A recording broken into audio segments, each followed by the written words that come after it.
passé et l'avenir au secours du présent. Le beau est toujours bizarre. Non, je n'y crois pas.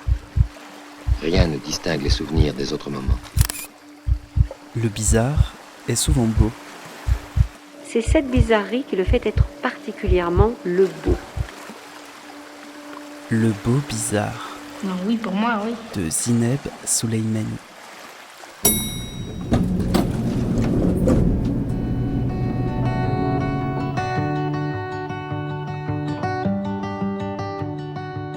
Bonjour à toutes, bonjour à tous. Bienvenue dans le beau bizarre, un espace sonore libre et hybride. Un espace qui s'autorise des prolongations estivales. Yasmina, c'est le jasmin dans l'entité jasmin. Et Yasmine, t'as plusieurs variantes de petits jasmins, mais je suis le générique jasmin qui engobe les jasmins. Vasdo. De son prénom Jasmin et de ses origines arabes, elle garde un certain goût pour la gourmandise et la générosité de la table. Une générosité qui se partage, une table qui réunit et un rituel allégorique au service de la dramaturgie de son travail iconographique. Pourtant, à l'origine, il s'agit d'une boîte d'archives, des images d'un autre temps, léguées par une sœur contrainte de quitter son monastère. Un confinement, deux confinements, plusieurs confinements plus tard, on dépoussière les archives. Une photo sort du lot. C'est un pape à la chromatique queer. Et Rome fait son appel. La rencontre avec la Mamma Roma sera permise par une année de résidence à la Villa Médicis. C'est là que je rencontre Yasmina Ben Abdelrahman, pensionnaire en fin de séjour. Elle m'embarque le temps d'un dimanche dans une balade gustative à Rome. Un parcours comme un menu à déguster, mais à l'italienne. Des images à croquer, des hosties chromatiques et une lumière pour bénir les pieds. Dans une ville de pierre et de chair, un portrait subjectif d'une Rome qui restera surtout mystérieuse. Yasmina Ben Abdelrahman est mon invitée pour un épisode inédit du Beau Bizarre.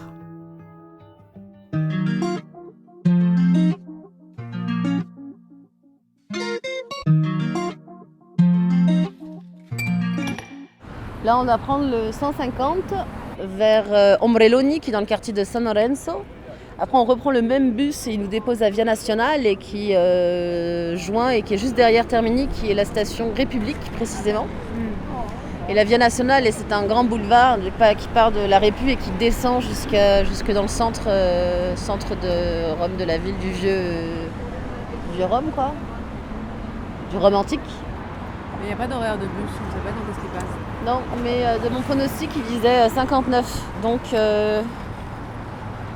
il est 59, donc il va pas tarder. Vieni. 150F. Ouais, vite.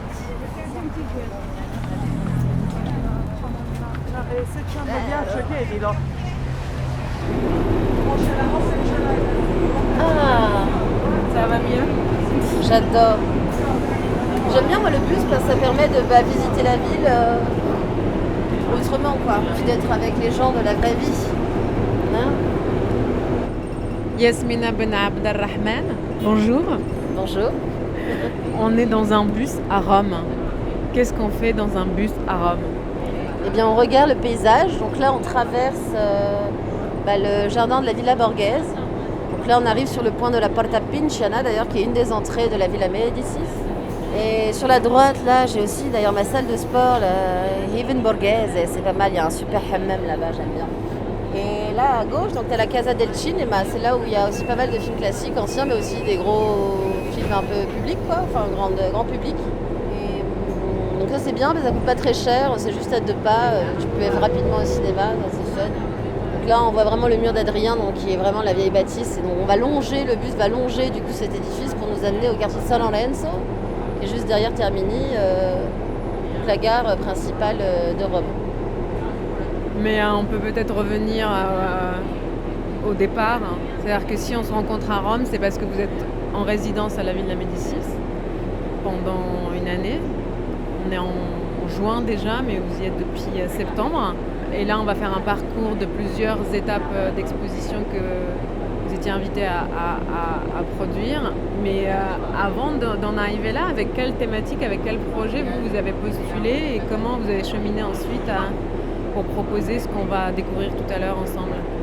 Au départ, c'est pas du tout conduit que je postule pour la Villa Médicis, mais C'était pendant le temps du confinement où à ce moment-là j'ai eu 2 projets où je travaillais autour de l'image d'archives qui n'étaient pas du coup des photographies qui m'appartenaient, dont une part donc, de certain nombre d'images que j'ai collectées et dont je ne me souvenais plus vraiment la provenance, mais il s'avérait que c'était du coup mon père qui m'avait donné ça quand j'étais arrivée aux Beaux-Arts, effectivement, et cette autre partie est liée du coup au projet de Rome, qui est cette donation donc, de 30 ans d'archives d'Ektachrome, entre autres, donnée par Sœur Solange, qui était une cliente de la boutique de ma tante, sa boutique d'informatique à la Garenne-Colombe, et donc dans cette même ville où elle avait son cloître.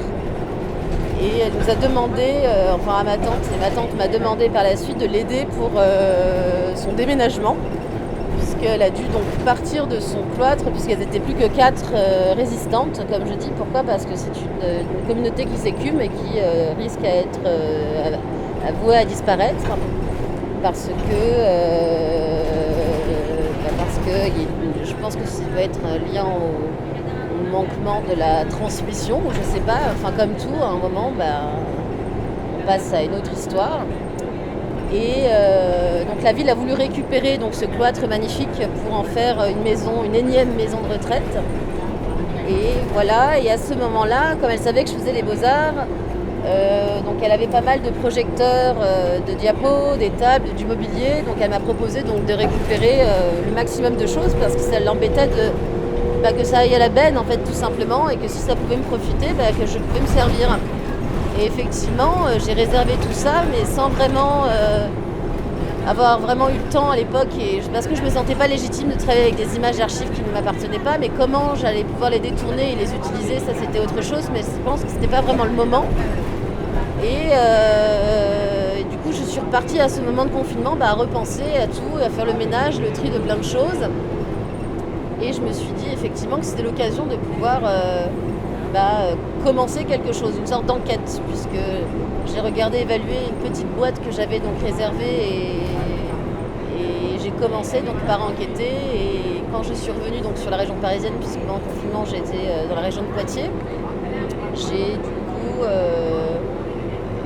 refouillé et je suis tombée sur une boîte, enfin plusieurs types de boîtes, mais une qui était à Rome entre autres, où elle a fait un voyage en 1977 comme une sorte de pèlerinage, puisque toutes les matières et toutes les archives qu'il y a sont essentiellement donc, des voyages, des moments où elle est d'ailleurs seule, avec, on voit souvent la tête de sa voiture, donc elle se baladait beaucoup en montagne, et donc dans la vallée du Languedoc entre autres, et en Suisse beaucoup, et dans la région parisienne. Et beaucoup aussi à l'étranger, donc en Europe, donc un peu missionnaire aussi. Et souvent accompagnée aussi d'enfants dans des camps. Donc il y a des camps de jeunesse qu'elle accompagnait, où elle accueillait, donc, je pense, des orphelins. Et elle était aussi liée beaucoup à l'éducation. Donc elle était dans l'enseignement et la transmission de cette manière-là, quoi. C'est vraiment quelqu'un qui accueillait beaucoup les enfants qui étaient entre deux maisons, quoi. Et à ce moment-là, effectivement, quand j'ai trouvé cette boîte, donc une boîte bleue, donc, où il était inscrit donc tout était extrêmement bien archivé, donc chaque pellicule a son inscription et sa date et son lieu et sa forme et ce qu'il représente, quoi. Donc j'aimais beaucoup la manière dont elle classait d'ailleurs. C'est un peu comme si elle communiquait encore à travers ces images et qu'elle voulait me donner des indices et des informations, comme le petit pousset pourrait faire en cueillant, en semant les objets, du coup qui moi donc récolte et recompose et recrée une nouvelle narration, une nouvelle histoire. Et dans ce voyage-là, donc il était parfois ponctué donc, de certaines situations, dont une où lors d'un round tour, d'une sorte de car de camion de touristes, on le voit par la dynamique et le mouvement des images, où elle prend, donc elle a volé donc, une inscription inscrite au mur, donc graffée en tag. Donc on ne voit pas le début de la phrase, mais qui est donc Lotta lavora come una fascista, du coup, et qui est devenue une partie de mon titre de projet, qui sera aussi sûrement le titre de ce film, qui est Carneval et Lotta lavora come una fascista, du coup qui parle d'une époque en 77 dans la montée du fascisme entre autres. Ça c'était suite à mon étude aussi de la ville de Rome et de quoi du comment, mais enfin, j'aimais bien l'idée de faire un portrait de Rome, et comme je dis la Mama Roma, parce que je la vois comme une femme vivante et comme un corps écorché vif qui n'est pas soigné de ses maux et qui se répète depuis le Moyen-Âge par plusieurs actions. Je l'ai lié aussi à un fait divers où des femmes religieuses se sont plaintes de leur statut au travail qu'elles assimilaient à l'esclavagisme au Vatican. Et donc toute une situation où effectivement où j'ai remarqué que les femmes religieuses n'étaient pas plus gradées, ne pouvaient pas accéder elles ne pouvaient pas ni être ni évêque ni pape. Et je me suis demandé et intéressée pourquoi, puisque moi dans mon écriture et dans mon passé, les seules icônes papesses que je connaissais étaient liées au jeu de cartes, au jeu de tarot, qui de son histoire est aussi un autre hasard, mais j'ai déménagé à ce moment-là pas loin dans le sud du 15e et pas loin de la ville d'Issy-les-Moulineaux. Et du coup, il s'avérait que dans cette même ville, il y a le musée de la carte à jouer. Et du coup, je trouvais ça assez fou de voir d'ailleurs les premières enluminures, qui est la première carte, le jeu de cartes qui a été commandé par un richissime florentin. Du coup, l'origine du jeu de tarot qu'on connaît a été créée donc entre le 9e et le 12e siècle en Italie, à Florence précisément. Et du coup, j'aimais bien ça et je me suis dit qu'effectivement, étrange, puisqu'elle était inscrite en tant que valeur papier, du coup, moi, ce qui est écrit est forcément vrai, il n'est pas forcément une légende comme elle a été dite, mais la date dite papesse a existé, puisqu'il y a la figure du pape et de la papesse, tu as l'impératrice, tu as d'autres types de figures comme ça un peu particulières, mais qui de cette papesse-là, donc pour moi, a existé et qui était donc le pape Jean, qui effectivement a été un peu une cible, puisqu'elle a été représentée comme la grande prostituée chevauchant la bête de l'Apocalypse, puisqu'effectivement cette pape dit papesse qu'à l'époque on pouvait ne pas être ni homme ni femme dit représenté, puisqu'on n'avait pas le plaisir de la chair, ou enfin on n'y goûtait pas, et peu importe qu'on soit homme ou femme, on pouvait accéder justement à la papauté. Et de son statut, le jour de son sacrement, je pense qu'elle a fait sûrement un déni de grossesse, enfin ça c'est mon interprétation, mais un peu fou, qui est le jour de son sacrement, mais après sinon c'est comme par hasard, donc je ne sais pas si dans l'histoire elle n'a pas été romancée pour être gardée comme un témoignage, puisqu'elle n'a pas été classée comme antipapesse, ce pape Jean, en tout cas cette papesse Jeanne, qui a été gardée, on va dire, comme je pense, valeur à justifier, pour encore redire que la femme est vile et perverse, et qu'elle est démoniaque, et en plus, pire de tout, donc prostituée, qui chevauche la bête de l'Apocalypse, qui est une bête à 7 têtes, qui est une bête qui annonce un renversement, et du coup, cette papesse accouche en place publique, l'enfant meurt, le peuple, outré, choqué, donc arrache les pierres de Saint-Pierre, qui sont les premières pierres construites et qui font l'édifice du Vatican et de ce qui a fait Rome aussi et son fondement. Et du coup, meurt, lapidé à coups de pierre, ce qui est un truc atroce.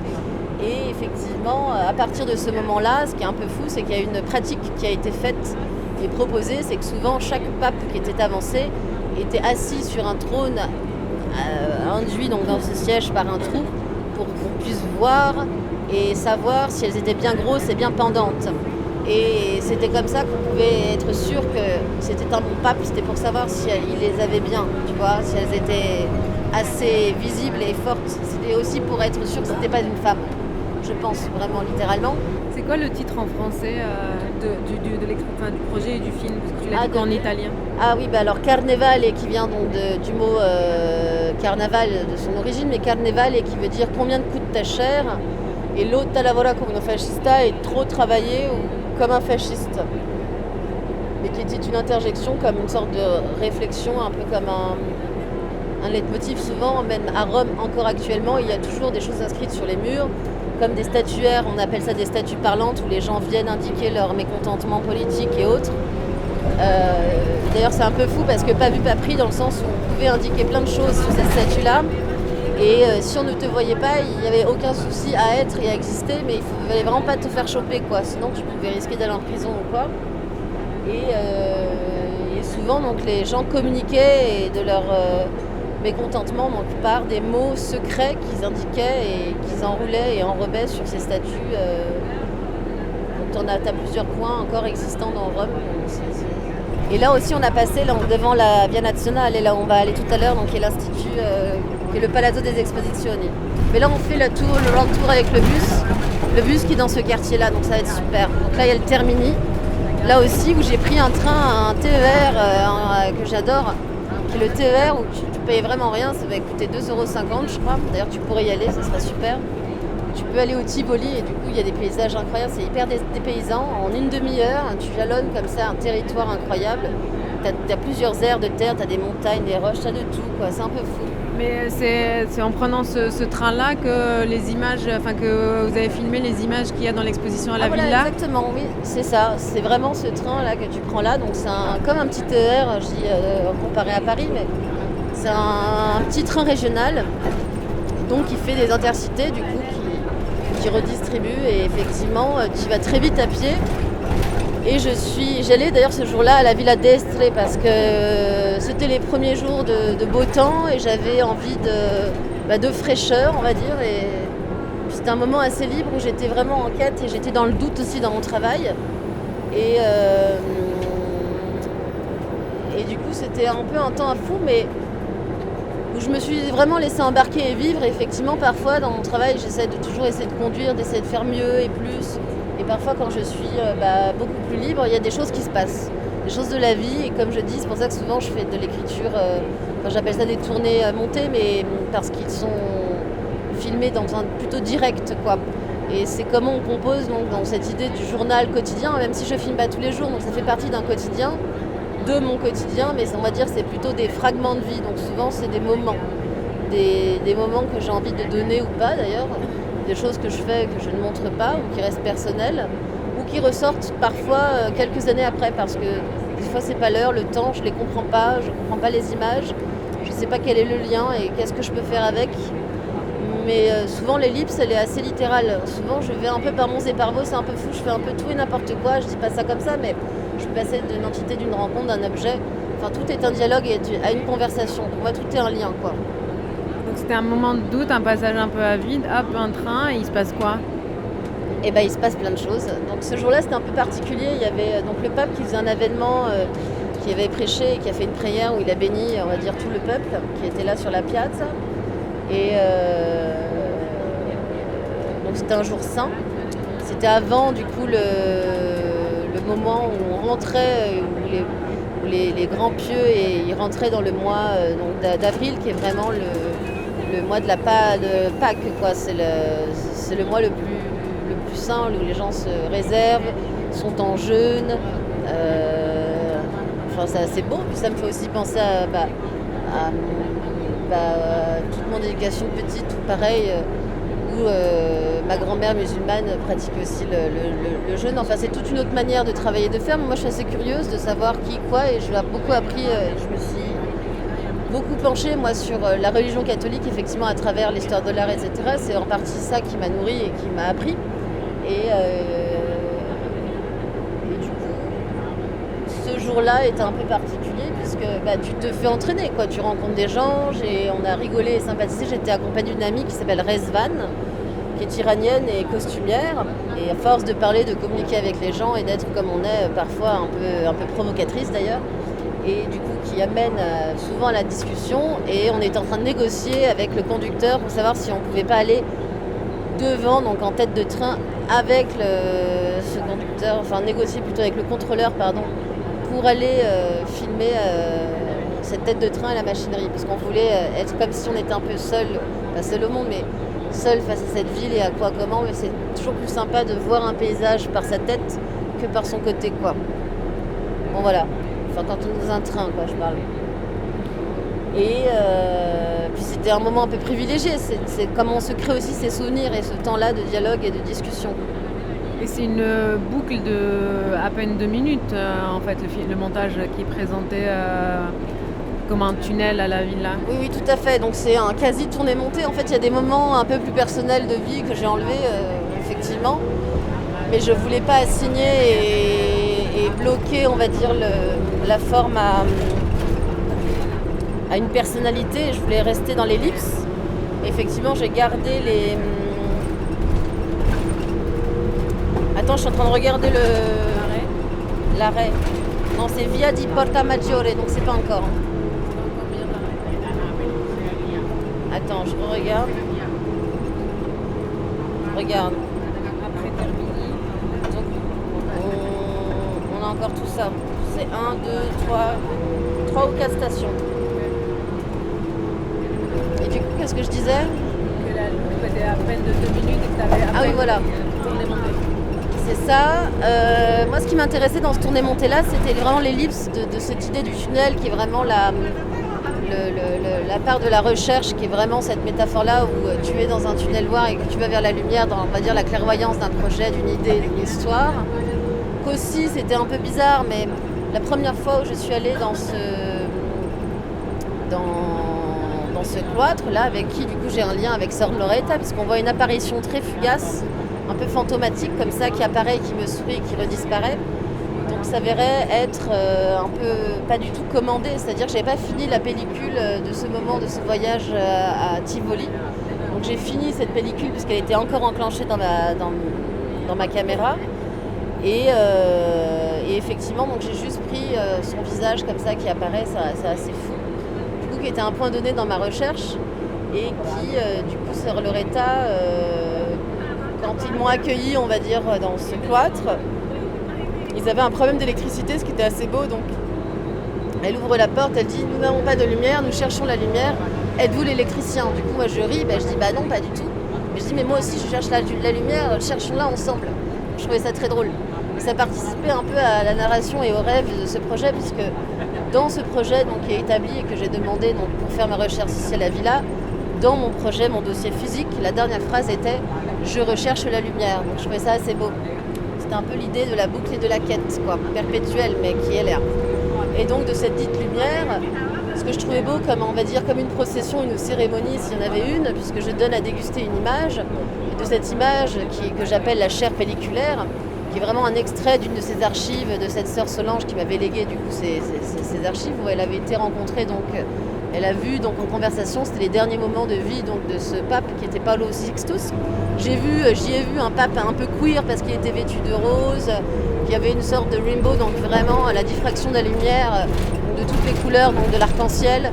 Enfin, je trouvais que l'écriture était assez belle et assez transgressive dans la forme, et en même temps pas, tout en ayant cette juste forme où on peut penser à et en même temps pas. Enfin, et j'aimais bien l'idée de pouvoir partager cette hostie, du coup, qui est aussi ce même mets qu'on utilise beaucoup en pâtisserie, mais qui est une autre type d'hostie, mais donc quand même colorée, qui marque aussi la langue, qui marque les gens. J'aimais bien l'idée de faire cette idée de partage, de manger cette chair comme celle de la vraie chair de la pellicule, mais qui a un côté très vivant pour moi, et qui, du coup, se veut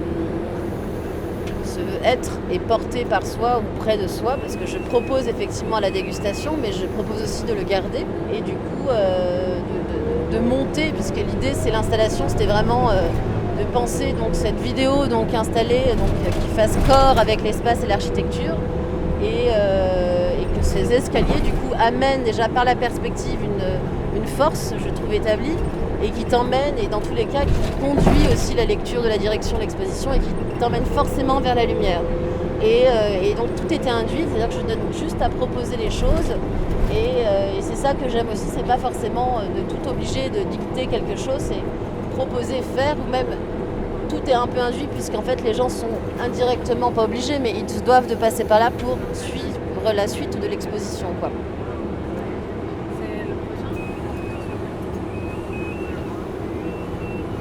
Ah bah c'était là. Excusez-moi. Scusa. Et comment, en étant à la villa, vous vous êtes connecté à ces lieux-là? Comme je disais, c'est la Mama Roma qui m'a du coup offert plein de rencontres de Romains, de vrais Romains de la vraie vie, je dis ça, mais au-delà de la villa, donc de ces murs, un peu, ce château doré, effectivement, il y a la vraie vie, quoi. Et passer la muraille des touristes, parce qu'on est quand même dans un quartier aussi très touristique, avec la Plaza d'Espagne et puis le centre historique, quoi, c'est quand même un peu particulier. Mais au-delà de ça, donc c'est le quartier qui est aussi pas très loin à pied, où en 30-40 minutes, tout dépend de ta marche, quoi, et de par où tu passes. Bah, tu as cette villa, quoi. C'est là où on a les meilleures pizzas, comme celle de Formula One, par exemple, que je te recommande, pas mal. Bonne petite pizza. Donc là, on arrive via De Lucani, qui est justement la rue de d'Ombrelloni. Donc tu vois, genre ces espaces de carrossiers, plutôt des choses qui ne sont pas très habitées. Je pense que c'est aussi pour ça que la ville laisse, pas au dépourvu, mais le bâti, qu'ils ne restaurent pas, parce qu'ils Ils attendent que les gens s'échappent et pour pouvoir mieux vendre et réinvestir autrement, quoi. On va dire que c'est pas un quartier abandonné par la ville, mais presque. Et ce qui est aussi très beau ici, c'est qu'il y a aussi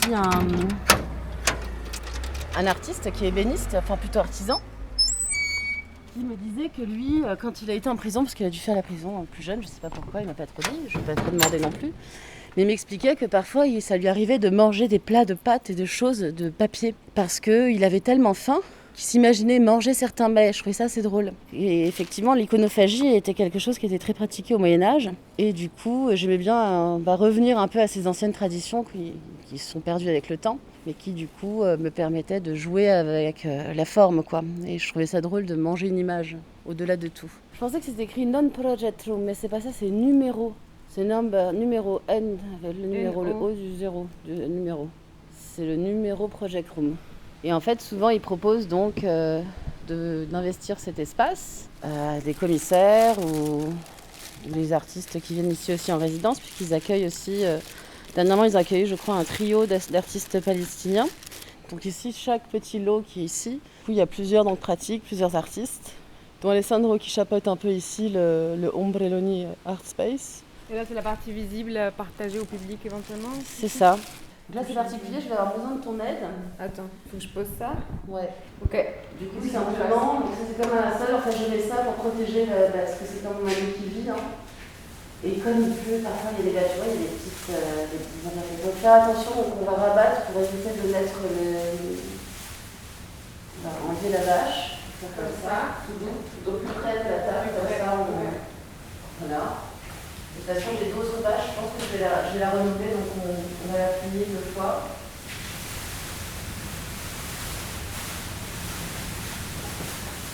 Je vais la jeter. Ah oui, tu la changes? Ouais, parce que c'est quand même un lait qu'on a dégusté. Parce que là, tu as ouvert exprès. Donc, sans ça, c'est pas ouvert. Oui, non, sans ça, c'est pas ouvert, c'est pas un lieu d'exposition, c'est sur rendez-vous, quoi. Enfin, c'est pas un lieu ouvert. Il y a personne qui est là pour gérer ça. À l'origine, donc, c'était une seule et même image. Donc, donc le fragment, c'est un fragment d'un fragment, donc d'une archive, justement, qui est de cette note où j'expliquais que c'était celle et la même image, en fait, qui est montrée et qui est débitée, qui est à la Villa Médicis. J'aimais bien l'idée aussi d'utiliser aussi la même image, parce que suivant la force et la forme, et là, effectivement, elle est proposée en géant, parce qu'on ne la comprend pas comme ça là-bas, elle est comme une petite image miniature, comme une sorte d'image de référence. Et là, ce que j'aimais, c'était l'idée de pouvoir expérimenter justement simplement une image à consommer et comment. Donc c'était le premier événement. Et je m'étais dit que c'était intéressant, donc du coup, d'utiliser ce même cadre, qui est souvent un cadre que j'utilise pour mes installations, qui sont un cadre avec un voilage donc tendu, tel un châssis de peintre. Souvent, je le travaille avec de la colle de peau et autres, pour réceptionner donc des images en mouvement, donc vraiment de la projection. Et cette idée-là, ce que j'aimais, puisque le film est pas encore fait, il est en cours de création, donc c'était l'idée de cet écran blanc, celui du cinéma qui est en train de se faire, et mieux que ça, c'est qu'il n'a pas aussi l'entité, la place verticale qu'on a d'habitude, elle est vraiment proposée à l'horizontale, et comme justement autour d'un mets où on tourne autour de la table, donc c'était proposé un peu peut-être de mes origines maghrébines, mais de manger autour du même plat, et comment on peut justement déguster et aussi se confronter à l'autre. Est-ce que quelqu'un avalait dans le territoire de l'autre ou pas? Enfin, cette idée de partage. Et la seule chose que je proposais, c'était effectivement de commencer par un coin. Donc c'est drôle parce que les gens ont vraiment commencé par des petits coins. Et donc ils pouvaient couper à la manière dont ils voulaient, mais à la main, effectivement, c'est vrai que les personnes ont sorti des clés. Je trouvais ça assez étrange, mais bon, comme ça, c'est des choses que tu ne peux pas contrôler. Ou des fois, il y a des gens qui rognent vraiment, ils font des trous. J'ai pas trop.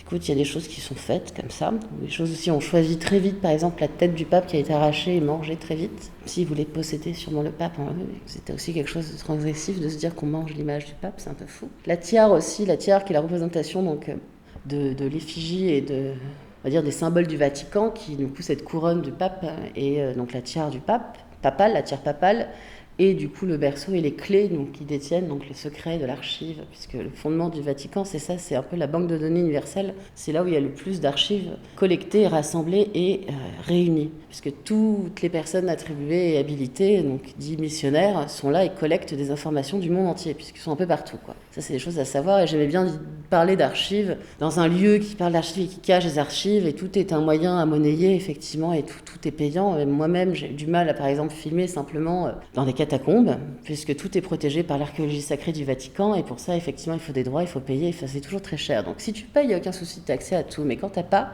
et à combien ils te proposent, c'est un peu fou. Et les prix sont exagérés pour certains. Et du coup, donc de ce châssis, donc je dis renversé, donc qui est cette table, un peu dans cette idée, donc il y a un côté très charnel aussi de cette idée de peau, comme aussi un linceul, on va dire, comme celui qui recouvre, qui propose A. Ce que j'aimais, c'était vraiment l'idée de fragmenter une image et qu'il recompose un nouveau territoire, un peu comme, on va dire, les premières cartographies qu'on retrouvait à l'époque, qui n'étaient pas des cartographies de papier comme on connaît aujourd'hui, où on pouvait enrouler. C'est des choses qui étaient sculpturales, qui étaient vraiment en édifice, quelque chose qui était toujours plan, qui était physique. C'est une sorte de truc où tu te confrontes à l'image directement et comment elle est. Et j'aimais bien l'idée du vestige aussi, de comment en fait cette image est fragmentée et qu'en fait elle devienne autre chose. Et qu'elle cite autre chose effectivement, et que c'est la résistance de ce qui va être ou rester. Effectivement, là c'est complexe parce que c'est pas un lieu qui est ouvert tous les jours, donc il n'y a pas beaucoup d'évolution suivant l'ouverture. Et en général, je fais des petits rendez-vous, et sinon je m'étais dit pourquoi pas faire un point, voilà, comme le parcours qu'on fait, donc proposer un parcours et venir et finir à la villa, du coup, puisque c'était cette part-là de trajet, quoi, trajectoire. Mais comme c'est la version 0 et que c'était un essai, effectivement, de donner à manger. Donc moi, je peux te proposer de venir rogner un espace là où tu as envie, ou soit de la goûter ou pas, c'est quelque chose qui est proposé, mais tu peux aussi garder donc un ou plusieurs morceaux. Souvent, les personnes sont très réservées, donc ont peur, et puis c'est assez étrange d'ailleurs de manger de l'image, surtout cette image dite du pape, par exemple, qui a une part un peu étrange, mais qui certains les effraient ou d'autres pas, d'autres qui sont un peu répugnés, dégoûtés, d'autres qui trouvent ça fou et qui consomment, reconsomment, jusqu'à pas avoir une sorte de compulsion comme ça régressive, mais quand même beaucoup, quoi. On va dire que comme en plus on mange du sucre, ça appelle à la folie, à une certaine folie, quoi. Et dans mon projet, effectivement, toute cette écriture, puisque c'est là où il a part, on va dire, de satire, ou pas satirique, mais une manière aussi de transgresser un peu le tout, et comment, et à quoi, et à vouloir parler. Enfin, c'était une manière aussi, effectivement, d'aller au-delà d'eux, et qu'effectivement, la représentation, ou de pouvoir posséder une image autrement et de pouvoir la consommer, puisque c'est aussi ça, c'est l'idée de la consommation de l'image et à quel point on la consomme, et j'aimais bien l'idée de la consommer vraiment, quoi. Tant qu'à la consommer, on est là, on y est, quoi. Mais c'est intéressant là, parce que c'est vrai qu'il manque des éléments importants, enfin le personnage principal, les éléments de narration, c'est-à-dire que... Surtout, on ne voit pas grand-chose, hein. Ouais. En réalité, on le reconnaît parce que c'est le balcon qu'on connaît officiel. On ne voit pas grand-chose aussi parce que par la saturation et la couleur et l'amplification et la déstructuration de l'image.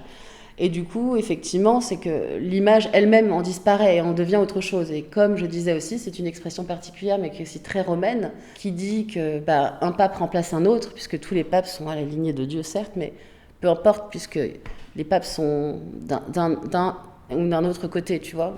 Mais du coup, cette matière-là, je pense pas que tu l'as goûtée. Non. Celle que tu as goûtée, c'est l'autre chair pelliculaire. Tu prends quel bout? Il faut prendre quel bout maintenant? Ce que tu veux. Je me dis... Moi, je coupe comme ça.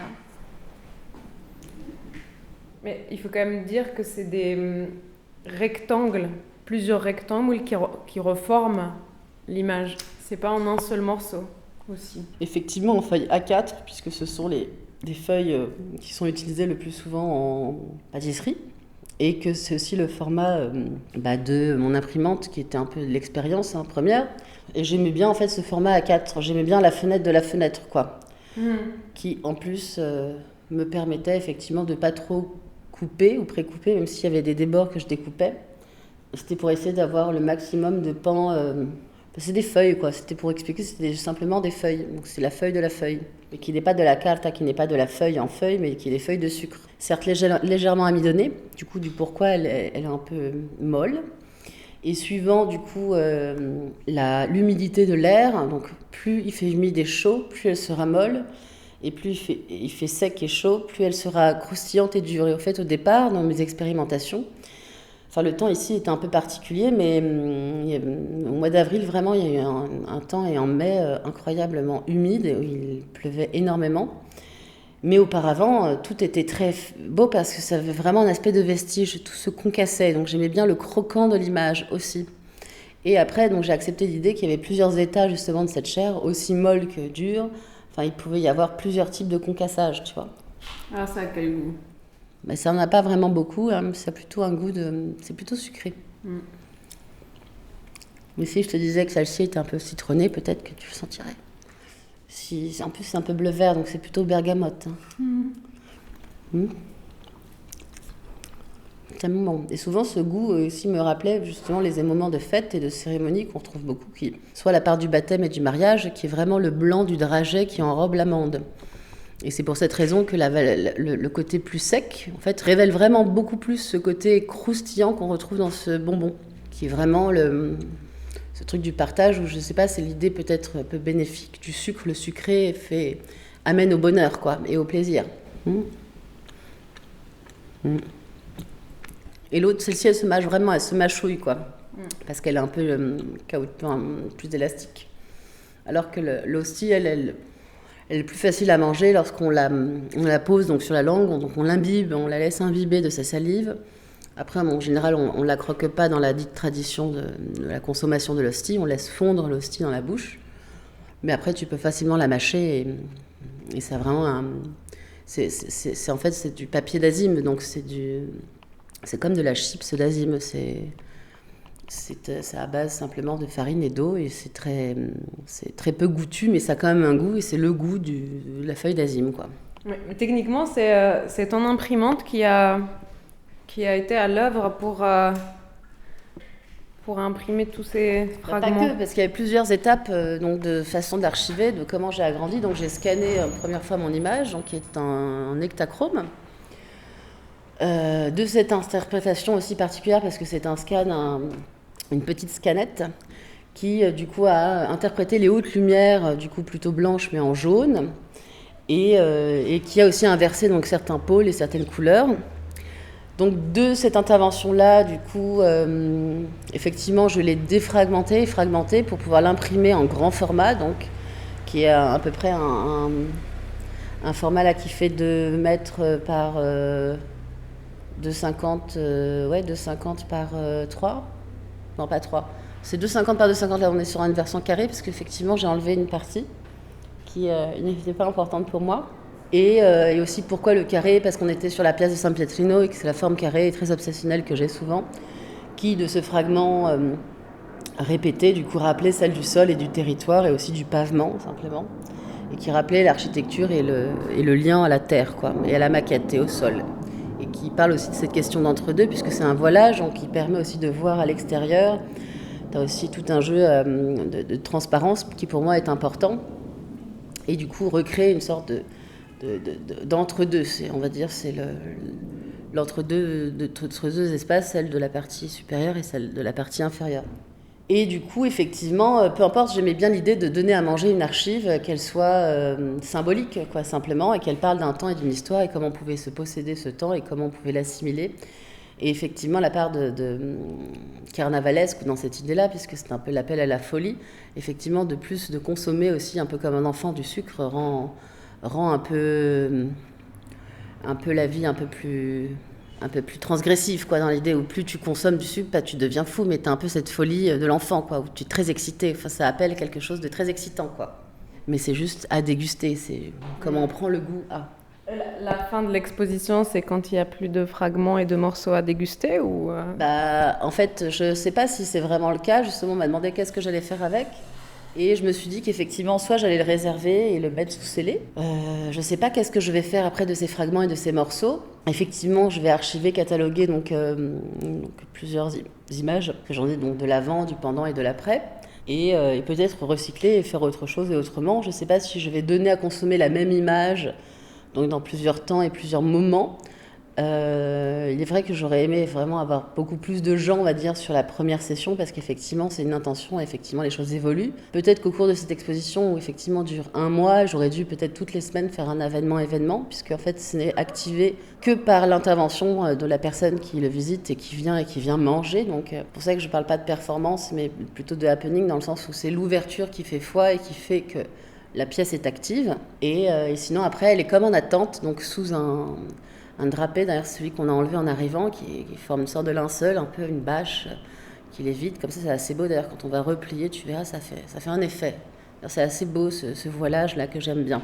Et effectivement, l'idée du voile aussi rappelle aussi celui du gisant, parce que j'ai eu du mal à donner un titre à cette pièce. Au départ, je me suis dit que c'est vrai que la part du gisant me plaisait, puisque c'était quelque chose qui était proposé à la verticale.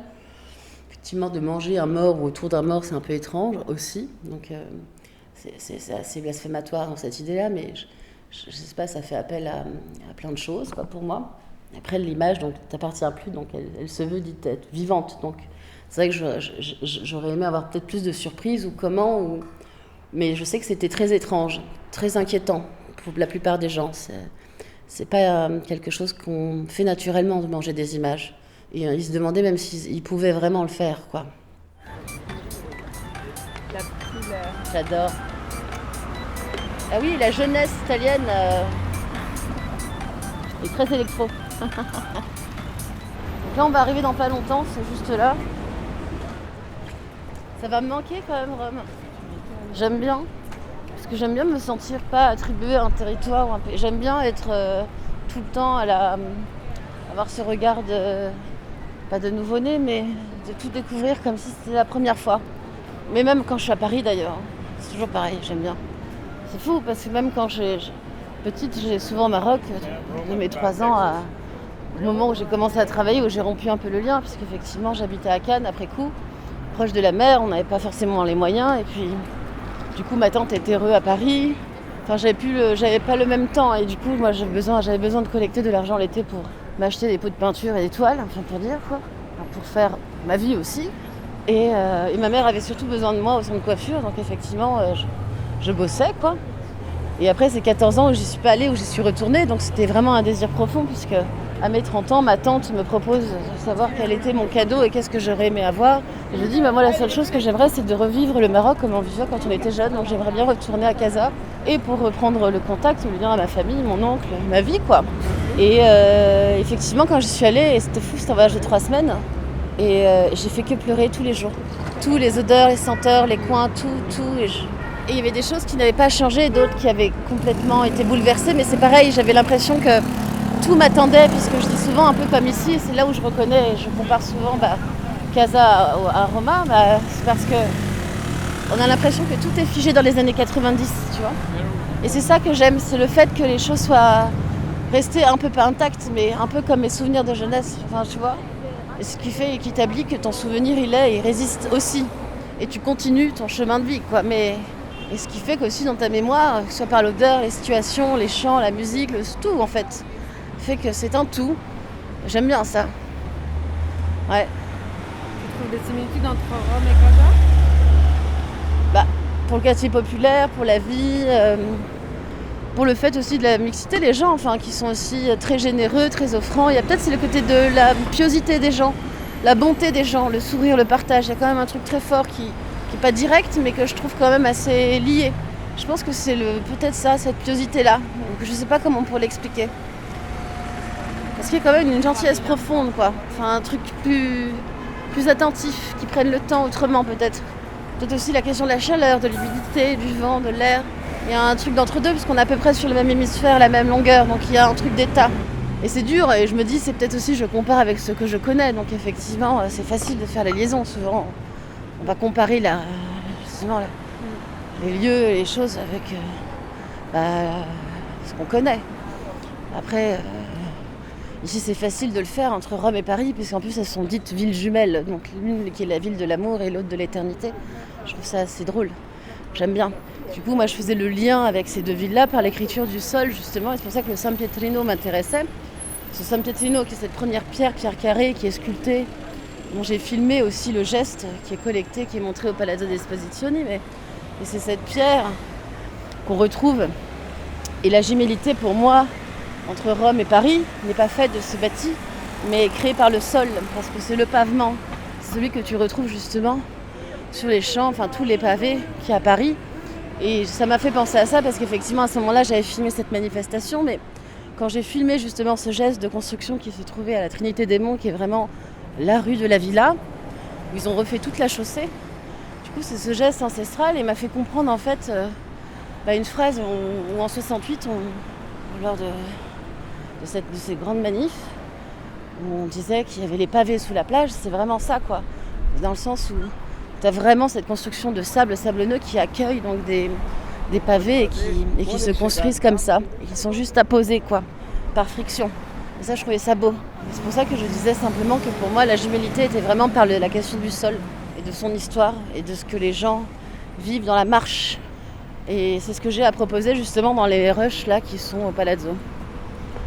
C'est là ? Ouais, c'est là. Ah ouais, c'est un autre bâtiment là. Ah ouais, on n'est pas du tout dans le même genre, hein, tu vois, le sigle, l'aigle couronnant, toutes ces statuaires. Puis il y a aussi l'appel à la colonne. La colonne a été beaucoup utilisée dans justement l'architecture fasciste, où ils reprenaient justement des figures antiques, qu'ils faisaient structure et bâti. Donc dedans aussi est fait de beaucoup de marbre, de différents marbres justement, qui sont ponctionnés dans ces terres. C'est assez fort, ouais. Le contraste avec le lieu d'où on vient, c'est assez... C'est ça que j'aime, c'est cette idée de contraste dans la balade. Et c'est ce qu'on vit aussi dans la balade romaine. Hein. On peut passer d'un édifice justement néoclassique, fasciste, à antique, qu'à moderne, tu vois. Et c'est vrai que tu sens. Et pourtant on est sur la même ligne de train, de bus, tu vois. Et en vrai on est sur le traversant, on aurait pu tout faire à pied, mais on n'en avait pas le temps, mais tout est là, quoi. Et la balade à pied est encore plus forte, puisqu'en fait, normalement, on suit le mur d'Adrien. Et justement, donc, ce lien un peu antique, justement, les premières écritures des remparts de la ville de Rome. Donc, du coup, c'est assez beau de passer de la pierre au marbre, du marbre à la brique. Et justement au stuc collecté de toutes ces pierres qui sont à la villa. Et là, l'exposition donc, s'appelle Roma Portrait. Du coup, c'est un portrait de Rome à travers les édifices d'accueil et de résidence artistique. Effectivement, du coup, c'est lié à mon projet, du coup, Carnevale. Donc, c'est vraiment ces rushs, comme je te disais. Donc là, il y a des démonstrations donc, dans la rue. Entre autres, là, on est à Saint-Pierre, lors de la présentation donc, d'une bénédiction du pape. Et c'était le jour d'ailleurs de l'Immaculée Conception. Donc il a fait une première mission, donc cette bénédiction générale. Et le deuxième temps était donc la floraison donc, de la Vierge qui se trouve donc Plaza d'Espagne, qui est l'Immaculée Conception. Et du coup, j'ai attendu pendant peut-être plus de 4 heures dehors, comme un peu une fanatique attendant le Messie. Et le miracle, c'est un peu ça. Mais en fait, j'avais une accessibilité totale en fait, et aucune visibilité sur la place du pape. Et j'étais donc derrière tout plein d'échafaudages. Et ce qui m'intéressait aussi, c'était le retour caméra donc, de la Rai Uno qui avait donc, l'entière priorité donc, de la capture de l'image du jour. Du coup, j'aimais bien donc, filmer donc, l'écran de l'écran, filmer aussi et voir en fait, même ne serait-ce que le pape, parce qu'à un moment, on va le voir apparaître dans les écrans de téléphone d'autres personnes qui étaient avant moi. Une sorte de mise en abîme d'image. Quoi. Et ce qui me plaisait aussi, c'était de l'artifice. Donc, comme une Deus Ex Machina où tu vois vraiment donc, toutes ces caméras embarquées donc, sur des bras mécaniques qui créent en fait tout un théâtre de vie. Quoi. Donc défilé donc, voilà, des premières nonnes qui accompagnent les miséreux, donc c'est plutôt les handicapés et autres qui se font bénir par le pape, les orphelins, enfin tu as tout plein de personnalités comme ça.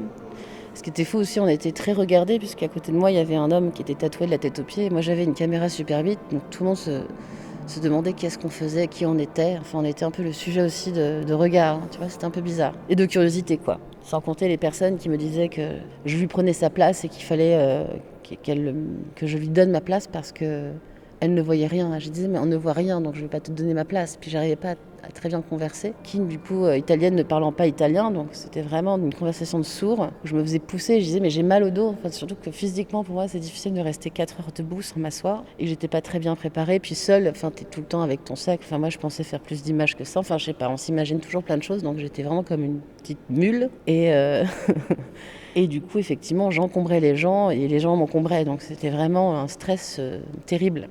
Et du coup, tout participe en fait à cette image un peu un peu excité, quoi, dans le sens où il y a l'énervement qui vient, il y a des phases de flou un peu intenses, enfin c'est l'interréaction de tout, quoi. Il y a toute une conversation un peu improbable qui est là.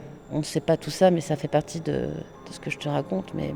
Et là, c'était quand? Parce que l'image, on dirait qu'elle est l'image d'archive, alors que... Bah oui, c'est ça, et c'est ce qui la fait que super j'aime, ce qui fait que j'aime travailler en pellicule, que ce soit en 16 ou en super vite, c'est le fait qu'on ne puisse pas la dater. Et c'est ça qui est intéressant, c'est que l'image perdure dans le temps. On ne peut pas savoir à quelle époque elle est faite. Effectivement, si tu vois, il y a des signets donc informatifs de technologie comme les caméras embarquées, les téléphones qui peuvent pointer une certaine époque, quoi.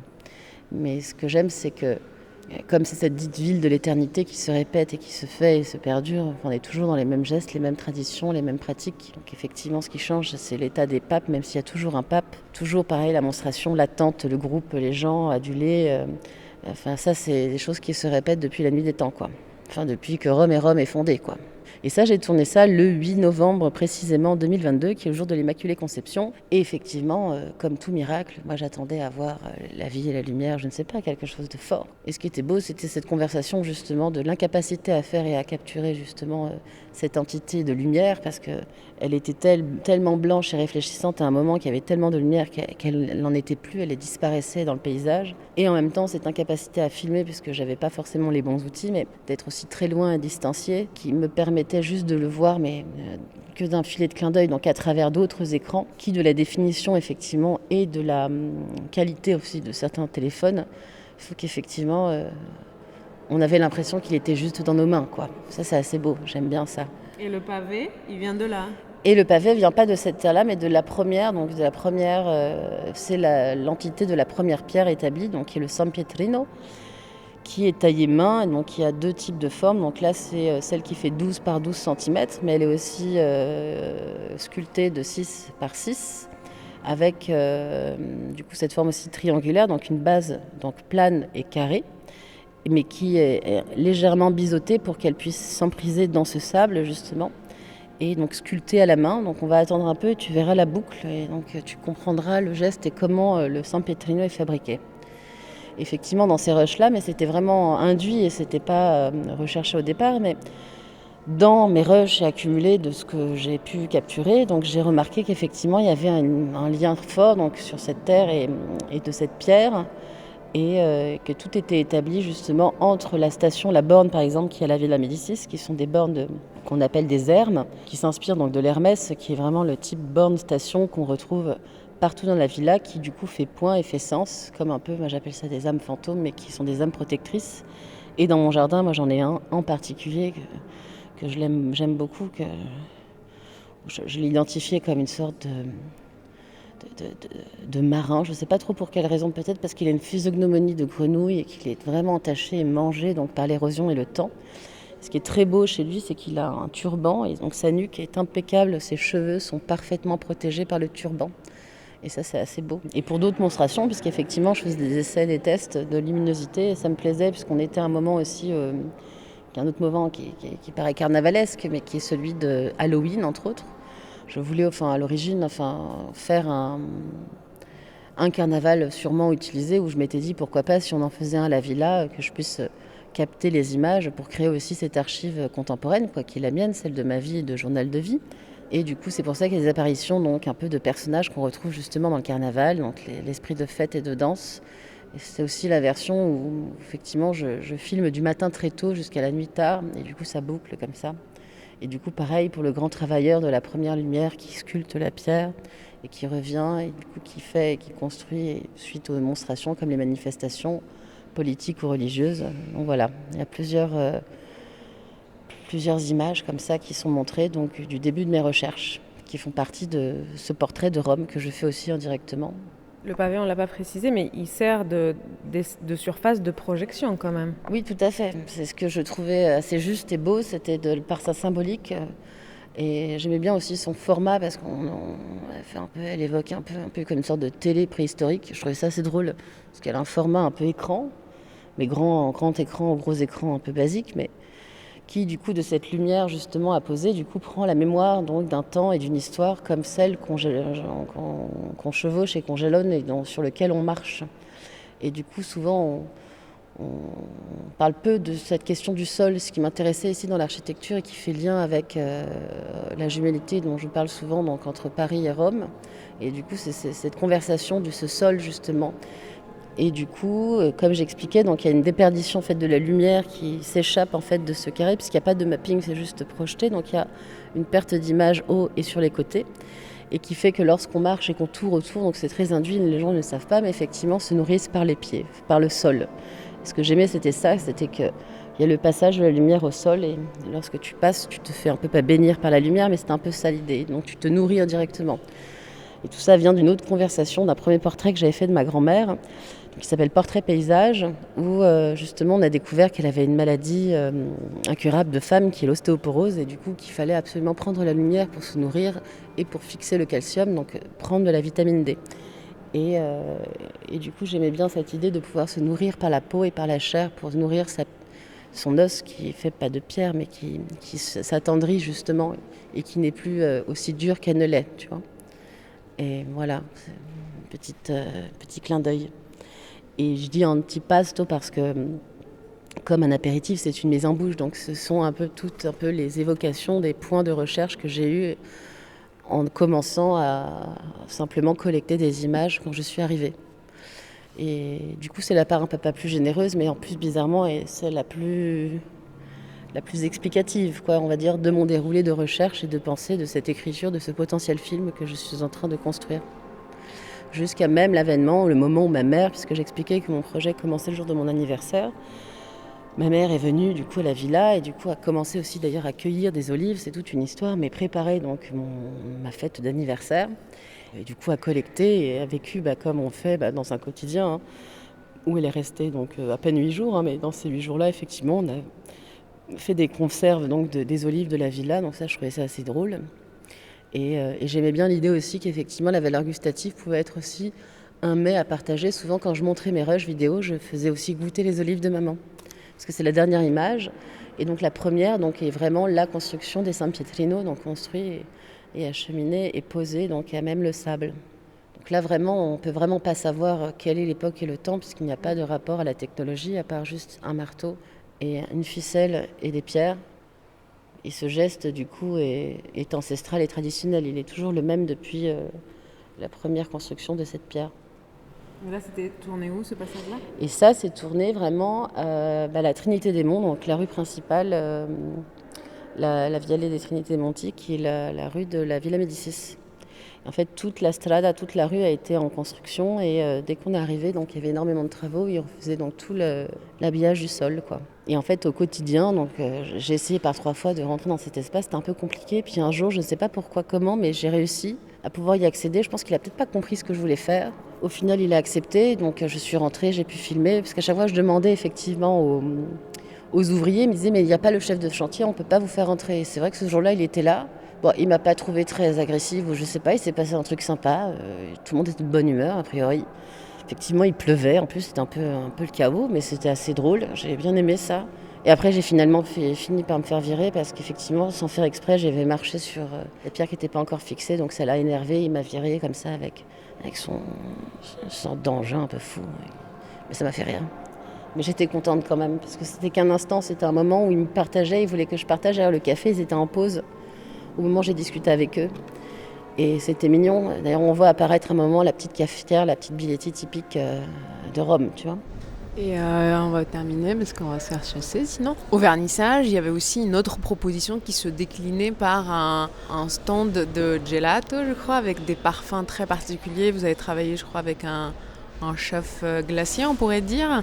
Qu'est-ce que ça venait aussi raconter du projet ?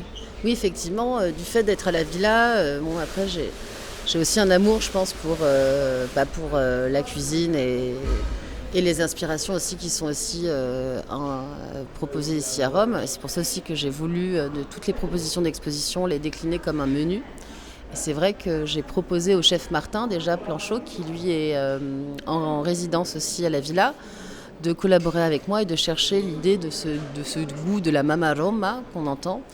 Et de rechercher justement des choses un peu qui frictionnaient un peu le goût, autant de choses qui sont piquantes et amères et sucrées, et liquoreuse, et entre justement la part du lait et des laitants, parce que c'est une évocation, mais je proposais du coup, normalement c'était des duos donc, de boules qui étaient proposés, du coup de trois manières, du coup qui était une conversation entre les laitants, celle de la mamelle, de la mamarum, qui est la louve, celle de la part de l'ovaire et des testicules, puisque c'est un peu l'idée du versant et de l'idée de cette lune dite montante et descendante.